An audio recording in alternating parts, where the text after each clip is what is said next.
Hola a todos, todas y todes, queridos alumnos de Historia de España de segundo bachillerato. He pensado que quizá haciéndolo en forma de vídeo sea un poquito más fácil o bueno, o llegue mejor el mensaje para pillar un poco el aire a cómo hacer ciertos comentarios para preparar EBAU. Entonces me gustaría daros indicaciones con algún ejemplo para las fuentes históricas. En este caso voy a comentaros que era un gráfico con las desamortizaciones eclesiástica y civil del siglo XIX. Recordar que la primera pregunta de las fuentes históricas es: explique brevemente el tipo de fuente, la localización cronológica y el contenido. Bien, pues esto está clarísimo. Tipo de fuente. Pues estamos ante un gráfico de barras que refleja en millones de reales de vellón los bienes desamortizados, bienes eclesiásticos y bienes civiles en el siglo XIX. Bien, localización cronológica, pues de 1836 a 1867. Y contenido, pues lo hemos dicho, los bienes eclesiásticos y civiles desamortizados en millones de reales de vellón. Estamos explicando lo que se ve, simplemente lo tenemos ahí, tenemos una leyenda, tenemos, es decir, es un poquito eso nos da medio punto, pero es fundamental, porque hay gente que llega y directamente empieza a hablar de las desamortizaciones y no para 5 segundos en decir qué es esto. Bien, es que es fundamental decir qué es esto.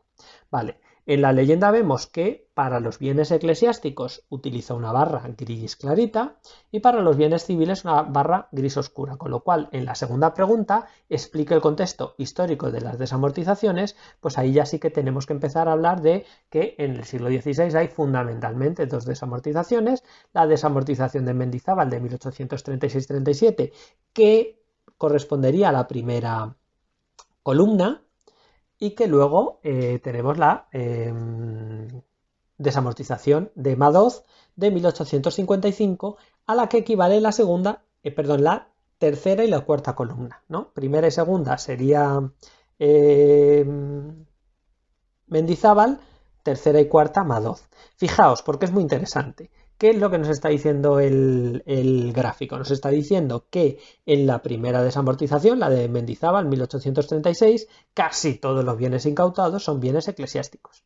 Y cuando hemos estudiado los apuntes, hemos visto que la desamortización de Mendizábal fue solo eclesiástica.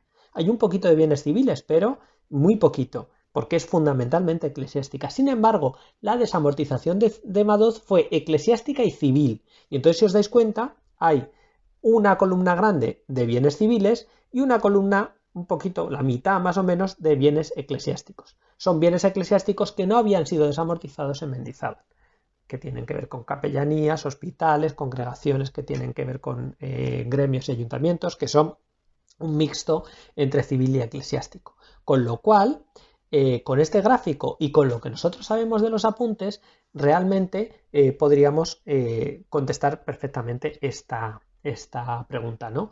Podríamos decir que la desamortización de Mendizábal fue solo eclesiástica, afectando a conventos y monasterios previamente suprimidos, ¿no? Y que la desamortización de Madoz fue eclesiástica y civil, afectando en el ámbito civil a montes, dehesas comunales, propiedades de instituciones públicas, ¿no? Y las dos desamortizaciones fueron impulsadas por gobiernos progresistas, pero en cuanto los moderados llegaron al poder, no paralizaron los expedientes que estaban en marcha. Y eso se ve muy claro en que las columnas, digamos, siguen, ¿no?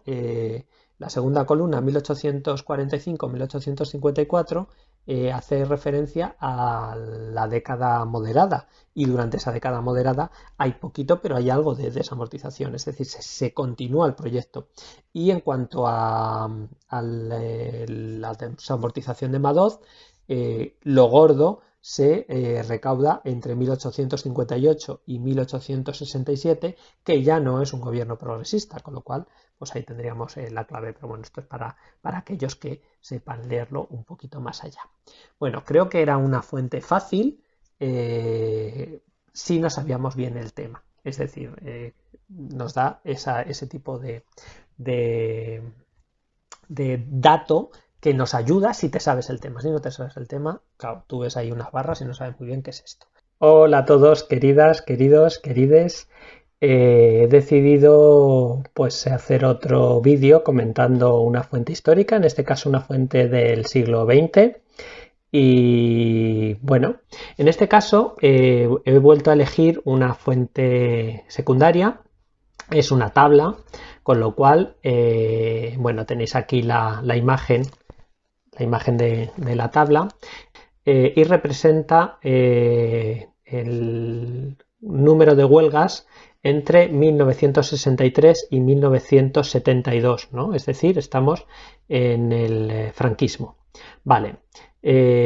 Primera cuestión, ya sabéis, nos va a preguntar, explique brevemente el tipo de fuente, la localización cronológica y el contenido. Bien, pues brevemente, tipo de fuente. Estamos ante una tabla, en este caso es una tabla, que recoge el número de huelgas con el número de huelguistas y jornadas de trabajo perdidas entre 1963 y 1992. Con lo cual ya hemos dado la localización cronológica, hemos hablado del contenido y hemos hablado del tipo de fuente. Y podemos rematar datos del último periodo del franquismo, que es el desarrollismo. Recordáis, ¿no? A partir del 59 más o menos. Siguiente cuestión. Explique, ¿no? Lo que nos diría a partir de ahora sería explique la oposición a la dictadura franquista. ¿Por qué? Porque evidentemente durante el periodo franquista las huelgas estaban prohibidas, que haya huelgas es oposición al franquismo. ¿Qué tendríamos que hablar? Tendríamos que hablar que durante el desarrollismo se produce ese inicio de la oposición al franquismo, que viene por los movimientos estudiantiles y las huelgas estudiantiles, que viene por la aparición de los primeros sindicatos, que viene por la reorganización de la disidencia política en partidos políticos como son el PC y el PSOE, es decir, eso en 10 líneas. Y además, pues en algún caso incluso podemos comentar alguna cosita que tiene que ver con las cifras, ¿no? Como por ejemplo, que llama muchísimo la atención en las cifras el dato de 1970, ¿no?